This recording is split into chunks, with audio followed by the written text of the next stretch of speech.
En las siguientes semanas irá saliendo a la luz poco a poco todo el engaño de la pandemia que se suscitó en los años pasados.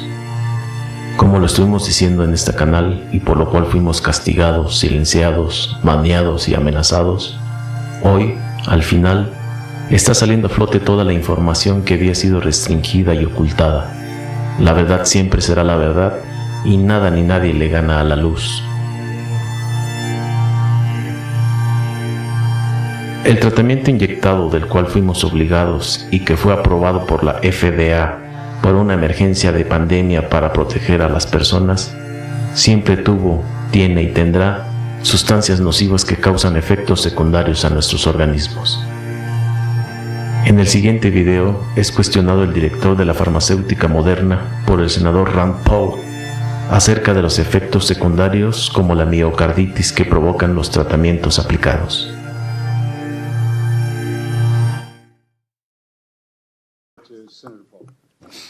Mr. Bancel, Moderna recently paid NIH $400 million. Do you believe it creates a conflict of interest for the government employees who are making money now off of the vaccine to also be dictating the policy about how many times we have to take the vaccine? Good morning, Senator. Indeed, we recently made, before Christmas last year, a $400 million payment to the NIH for an old patent that they had developed, not related to COVID, but useful in the development of a COVID vaccine to pay them for their work. It's for the U.S. government to assess how that money should be used. Do you think it creates a conflict of interest for the same people deciding the policy of how often we have to take the vaccine to also be making money the more times we take the vaccine? Yes or no? This is for the government to decide, Senator. You have no opinion on whether or not it creates a conflict of interest.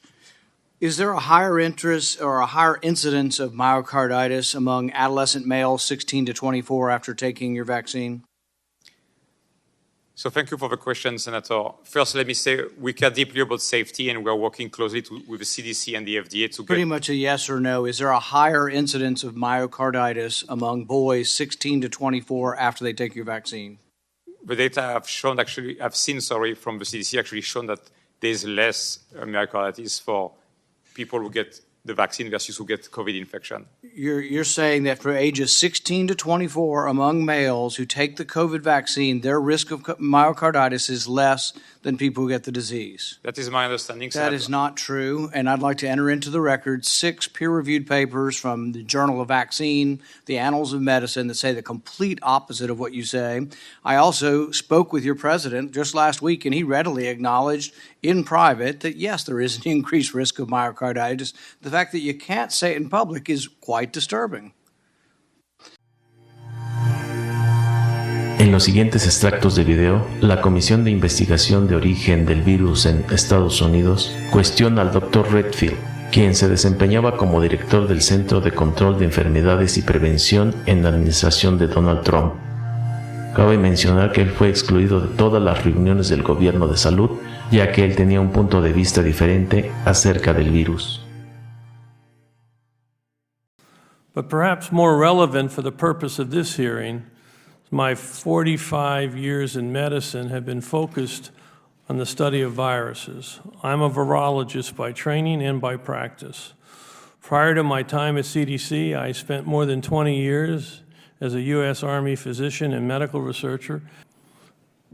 So, in your expert opinion, was the Wuhan Institute conducting gain-of-function research on Absolutely. coronaviruses? Thank you. So, one other path of questioning for you, Dr. Redfield.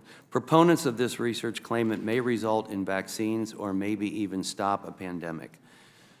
Dr. Redfield, has gain-of-function created any life-saving vaccines or therapeutics to your knowledge? Not to my knowledge.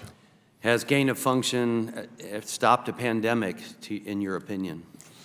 No, on the contrary, I think it probably caused the greatest pandemic our world has seen. Do you find any tangible benefits to gain-of-function research at this time? I personally don't, but I do want to stress, I think the men and women that support it are people of good faith. Do you think that Dr. Fauci intentionally lied under oath to Senator Paul when he vehemently denied NIH's funding of gain-of-function research? I think there's no doubt that NIH was funding gain-of-function research. Is it likely that American tax dollars funded the gain-of-function research that created this virus? I think it did not only from NIH, but from the State Department, USAID, and from DOD. El siguiente extracto del video del Dr. Martin McCurry responsabiliza al gobierno de Estados Unidos del engaño de la pandemia. The greatest perpetrator of misinformation during the pandemic has been the United States government. Misinformation that COVID was spread through surface transmission, that vaccinated immunity was far greater than natural immunity, that masks were effective. Now we have the definitive Cochrane review. What do you do with that review? Cochrane is the most authoritative evidence body in all of medicine and has been for decades. Do you just ignore it, not talk about it? That myocarditis was more common after the infection than the vaccine. Not true. It's 4 to 28 times more common after the vaccine. That young people benefit from a booster. Misinformation. Our two top experts on vaccines quit the FDA in protest over this particular issue, pushing boosters in young, healthy people. The data was never there. That's why the CDC never disclosed hospitalization rates among boosted Americans under age 50. The vaccine mandates would increase vaccination rates. The George Mason University study shows it didn't. It did one thing. It created never-vaxxers who are now not getting the childhood vaccines they need to get. Over and over again, we've seen something that goes far beyond using your best judgment with the information at hand. We've seen something which is unforgivable, and that is the weaponization of medical research itself. The CDC putting out their own shoddy studies, like their own study on natural immunity, looking at one state for 2 months, when they had data for years on all 50 states. Why did they only report that one sliver of data? Why did they salami slice the giant database? Because it gave them the result they wanted. Same with masking study. Well, the data has now caught up in giant systematic reviews, and the public health officials were intellectually dishonest. They lied to the American people. Thank you. Esta información muestra claramente que las farmacéuticas, medios de información, gobiernos y élite nos engañaron. Tenían su agenda para encerrarnos, aterrarnos, hacerse millonarios y de paso inyectarnos sustancias que no deberían estar en nuestros organismos.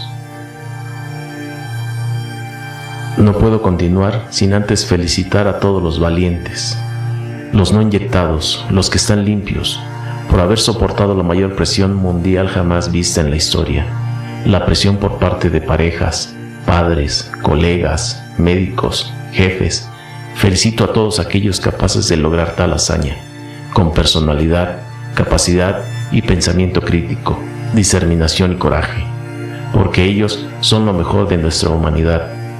Han venido a luchar por todos nosotros.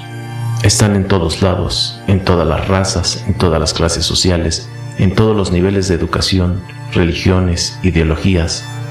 Son los guerreros que todo ejército de luz quiere en sus filas. Son seres que están por encima de la media de la sociedad. Son los que abren horizontes. Parecen normales, pero son superhéroes. Hicieron lo que otros no pudieron hacer. Fueron el árbol que soportó la avalancha de insultos, discriminación y exclusión social.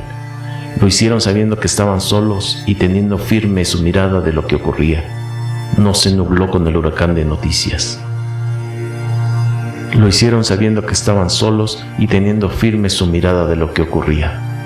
Algunos perdieron su trabajo, se quedaron sin amistades, sin dinero, pero no les importó la humillación ni la traición de sus seres cercanos. ¿Acaso ha habido una prueba como esta en la vida? Ahora sabemos quiénes son los que vinieron a ayudarnos, quiénes son los mejores en la tierra. Ese eres tú. Te felicito por pasar esta prueba inimaginable que muchos de los seres no han podido pasar ni soportar. Te felicito por brillar en la oscuridad. Recuerda que eres la voz de la humanidad. La agenda continúa. Está el cambio climático, lo que antes llamaban calentamiento global. Pero como los cambios de temperatura en el mundo son naturalmente variables, ya no era algo creíble. Por eso cambiaron la agenda de calentamiento global a cambio climático. Está también la agenda del terror de una posible tercera guerra mundial. Te recomiendo que investigues para que te des cuenta que las 2 primeras guerras mundiales fueron financiadas por la misma élite en ambos bandos del conflicto. En este caso es exactamente lo mismo. Quieren generar una crisis económica que será resuelta con una guerra. Y no olvidar la agenda OVNI, que también hay mucho detrás de ello. En el futuro haré un video sobre el proyecto Bluebeam. Por el momento solo nos queda dejar de entregar nuestra paz, nuestro pensamiento y nuestras vidas al terror mediático del cual nos hacen ver y vivir día con día. Vibra alto, vibra amor y vibra luz.